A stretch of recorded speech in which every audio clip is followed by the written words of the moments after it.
कार्तिक, माया की पूरी फैमिली और गरिमा फ्लाइट से उतरे और एयरपोर्ट से बाहर आए। उन्होंने देखा कि एयरपोर्ट के बाहर उन्हें लेने कोई भी नहीं आया था। गरिमा ने अपने माता पिता को पहले ही बता दिया था कि वो वापस आ रही है। उन्होंने कहा भी था कि वे किसी को लेने भेज देंगे, लेकिन अब तक कोई नहीं आया।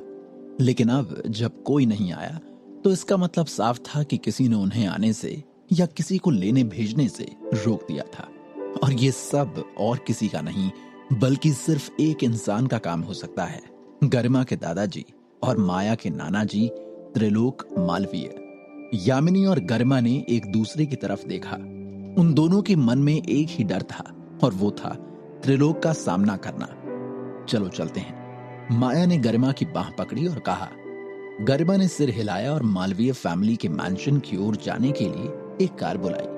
मालवीय फैमिली नागपुर के शीर्ष परिवारों में से एक थी। जब वे मालवीय फैमिली के मेनर में पहुंचे तो गरिमा एकाएक ही डर गई। जहां तक यामिनी की बात है, जो माया के बगल में खड़ी थी, वो भी खुद को कांपने से नहीं रोक सकती थी। इतने सालों के बाद ही सही, वो आखिरकार अपने घर, अपने परिवार के यहां वापस आ गई थी। गम्मू, तुम वापस आ गई? मेनर के अंदर से एक कोमल और देखभाल करने वाली आवाज आई।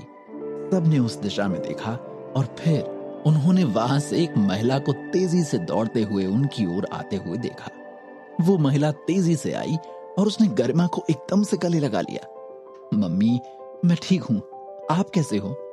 गरिमा ने अपनी मां के कंधे को थपथपाया और इस समय तक गरिमा के पापा भी आ गए थे। ये देखकर कि उनकी बेटी ठीक है, उन्हें राहत महसूस हो रही थी, जो उनके चेहरों पर साफ झलक रही थी। भाई साहब, यामिनी ने अपने बड़े भाई शैलेश मालवीय को देखा। शैलेश मालवीय ने अपनी छोटी बहन की ओर एक कड़वी मुस्कान के साथ देखा और कहा, यामिनी, तुम भी तब शादी से भाग गई थी और अब मेरी बेटी भी शादी से भाग गई। मुझे कोई आश्चर्य नहीं कि गरिमा यहां से भागते ही सीधा तुम्हारी ओर दौड़ी। यामिनी ने आह भरी और सिर हिलाया। पवन और उनके 3 बच्चे यामिनी के पास गए और सामने खड़े गरिमा के माता पिता के पैर छूकर उनका आशीर्वाद लिया। पूरी मालवीय फैमिली में केवल गरिमा की फैमिली ही ऐसी थी जिनके साथ उनके बेहतर संबंध थे। शैलेश मालवीय ने कार्तिक को देखा और कहा, और ये कौन है? माया ने उसका परिचय कराया। इनका नाम कार्तिक है और ये मेरे हस्बैंड हैं। एक्चुअली एक्स हस्बैंड, लेकिन जल्दी ही ये फिर से मेरी लीगल वाइफ होगी। कार्तिक ने माया की छोटी सी कमर पर सहज तरीके से हाथ रखा और स्वाभाविक रूप से कहा। शैलेश मालवीय और गरिमा की मां एक पल के लिए स्तब्ध रह गए। वो माया का पति था। गरिमा ने केवल इतना कहा कि वो वापस आना चाहती थी, लेकिन उसने कार्तिक के बारे में कुछ नहीं कहा। What legal wife?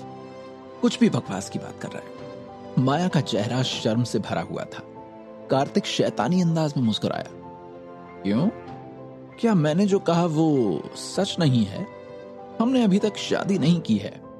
माया ने अपनी आंखें दूसरी तरफ घुमाई। शैलेश मालवीय और बाकी मौजूद लोगों को थोड़ा अजीब लगा। ऐसा लग रहा था कि कार्तिक और माया के अलग होने के कई कारण थे, पर देखा जाए तो ये भी एक अच्छी बात मानी जा रही थी। ये दोनों फिर से साथ हो गए। चलो अंदर चलते हैं और बात करते हैं। शैलेश मालवीय ने सभी को मालवीय फैमिली के मैंशन में अंदर आने के लिए कहा। ठीक है, मुझे भी पापा जी से मिलना है। वो है ना अंदर? यामिनी कुछ देर के लिए हिचकिचाई और फिर धीरे से कहा। शैलेश मालवीय ने सिर हिलाया और उसे याद दिलाया।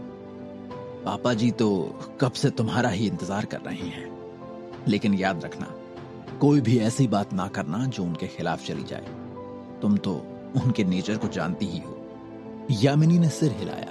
वो जानती थी कि उसके पिता किस तरह के मिजाज के हैं। जब सब लोग मैंशन के हॉल में आए तो सफेद बालों वाला एक बूढ़ा व्यक्ति बैसाखी पकड़े सिरहाने पर बैठा था। जब उसने देखा जो अभी अभी उनके सामने आई थी, तो उसका चेहरा अचानक ही बदल गया। इस समय हॉल में पहले से ही काफी लोग जमा थे। ये सभी लोग कार्तिक और उसके ग्रुप के आगमन की ओर इशारा करते हुए धीरे धीरे बात कर रहे थे। उनकी आंखों में तिरस्कार और शीतलता भरी हुई थी।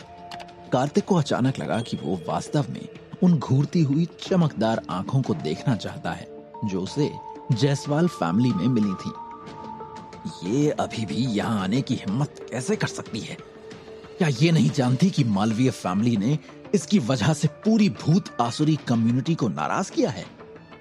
मालवीय फैमिली को भूत असुरी कम्युनिटी का प्रकोप क्यों सहन करना पड़ रहा है?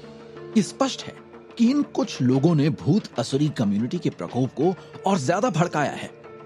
तब से छोटी बेटी तब शादी से भाग गई थी। वो कई सालों से तो मालवीय फैमिली के संपर्क में भी नहीं है। मुझे उसकी उम्मीद नहीं थी। पापा जी, गरिमा और सबसे छोटी बहन यामिनी वापस आ गए हैं, और ये दोनों ही नहीं, यामिनी की फैमिली भी यहां आई है, शैलेश मालवीय ने धीमी आवाज में कहा। उसके हाथ में जो बैसाखी थी वो उसने जोर से जमीन पर टकराई, जिससे जोर की आवाज हुई। हॉल में फुसफुसाहट तुरंत कम हो गई। तुम्हारे अंदर अभी भी वापस आने की हिम्मत बची है?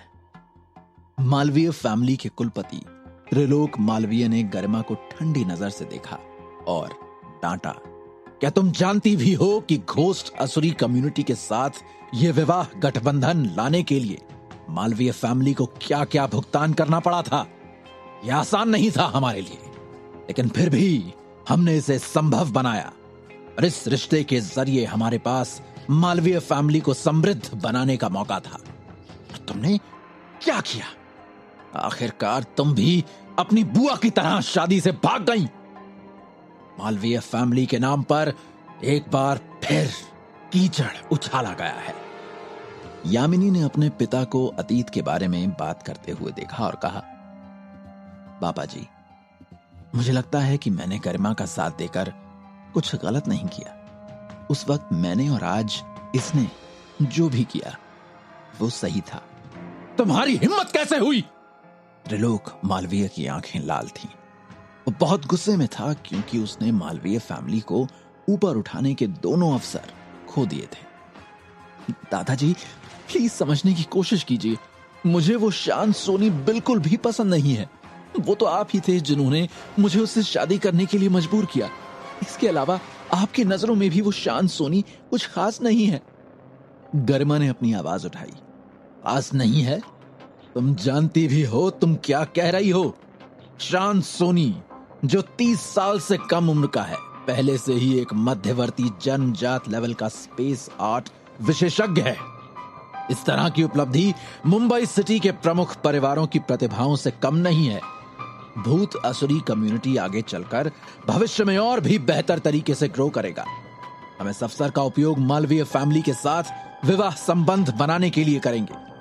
ये मालवीय फैमिली के लिए एक बहुत बड़ा मौका है।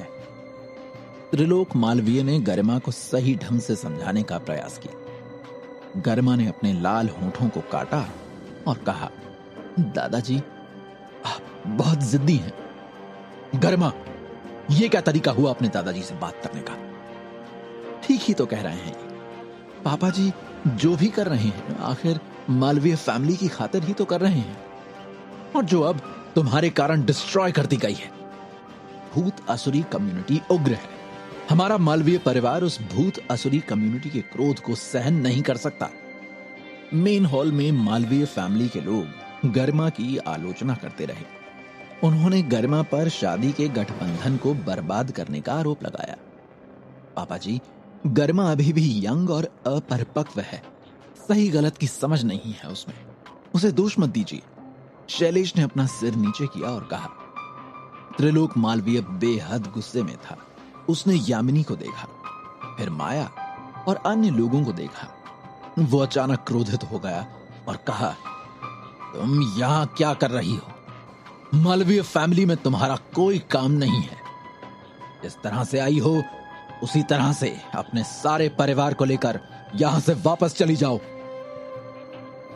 पापा जी, मैं भी तो मालवीय फैमिली से हूं, यामिनी ने कहा।